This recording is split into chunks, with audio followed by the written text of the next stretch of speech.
সকালে ভালো আছো? তো আমরা দেখতে পাচ্ছ অ্যান্ড্রয়েড হেল্পিং ইউটিউব চ্যানেল। তো অবশ্যই আমি তোমাদের সাথে। তো আজকে দেখাবো যে ফোনে একদিন চার্জ করলে 2 দিন চার্জ চলবে, সেই 2 দিন কিন্তু চলবে। এই সেটিংসটা কিভাবে ব্যাটারি সার্ভিস এই সেটিংসটা করবে, তো অবশ্যই ভিডিও থেকে শিখতে পারবে।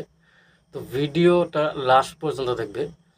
তো ভাই, আসরিক একটা সেটিংস ভাই, এটা জেনে নিলে আপনাকে সবাই বস বলতে বাধ্য হবে। যে সেটিংসটা কিভাবে করবেন, তো হচ্ছে একদিন চার্জ করবেন 100%, 2 দিন আপনি ইউজ করতে পারবেন ফোন।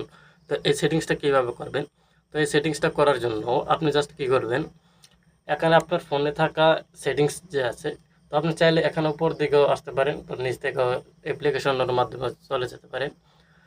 তো সেটিংসটার উপর ক্লিক করে দেওয়ার সাথে সাথে এরকম একটা ইন্টারফেস চলে আসবে। তো অনেকের ক্ষেত্রে উপরে এখানে সার্চ করতে পারবেন। তো অনেকের উপরে অ্যাবাউট ফোনের অপশান পাবেন। তো আমার ক্ষেত্রে এখান থেকে নিচে যাবে। তো নিচে আসার পর এখানে পাবে অ্যাবাউট ফোন। তো অ্যাবাউট ফোনে আসার পর এখানে পাবে বাসন নামের একটা অপশান। তো বাসনের উপর ক্লিক করতে হবে, ঠিক আছে। তো বাসনটার উপর ক্লিক করে দেওয়ার সাথে সাথে এখানে উপরে যে একটা অপশান দেখতে পাচ্ছ, তো এই অপশানটার উপর ক্লিক করতে হবে 7 বার, ঠিক আছে। 7 বার ক্লিক করে দেওয়ার সাথে সাথে এখানে কিন্তু তোমার ফোনের লকটা চাবে। তো আমি একটা লক দিয়ে দিলাম।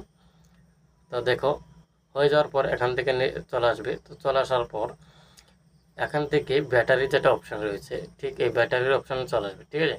তো সরি, ব্যাক হয়ে গেছে। তো সেটিংসে আসার পর এখানে পাবে ব্যাটারি নামের একটা অপশান। তো এখানে ব্যাটারি এখানে ব্যাটারির উপর ক্লিক করে দেবে। তো দেখো ব্যাটারির উপর ক্লিক করার সাথে সাথে এখানে কিন্তু একটা অপশান দেখতে পাচ্ছ। এখানে কিন্তু একদিন 15 ঘন্টা 37 মিনিট তুমি ইউজ করতে পারবে। তো এখানে কিন্তু অলরেডি এখানে এরকম করে তোমরা কিন্তু সম্পূর্ণ দেখতে পারবে যে কতগুলো চার্জ এখানে ইউজ বা কতদিন যাবে, এখানে কিন্তু সম্পূর্ণ দেওয়া আছে। তো এগুলো অপশানগুলো তুমি কি করবে, এখান থেকে অন করে দেবে, ঠিক আছে। এখান থেকে সম্পূর্ণ অন করে তারপর তো ব্যাগে চলে আসবে। তো দিতে পারার জন্য অ্যাবাউট ফোনে ক্লিক করে দেবে। তারপর এখানে ডিমেটস নামের কিন্তু করতে হবে। তো আশা করি বুঝতে পারছো যে কীভাবে সেটিংসগুলো করবে। তো সবাইকে ধন্যবাদ এতক্ষণ সাথে থাকার জন্য।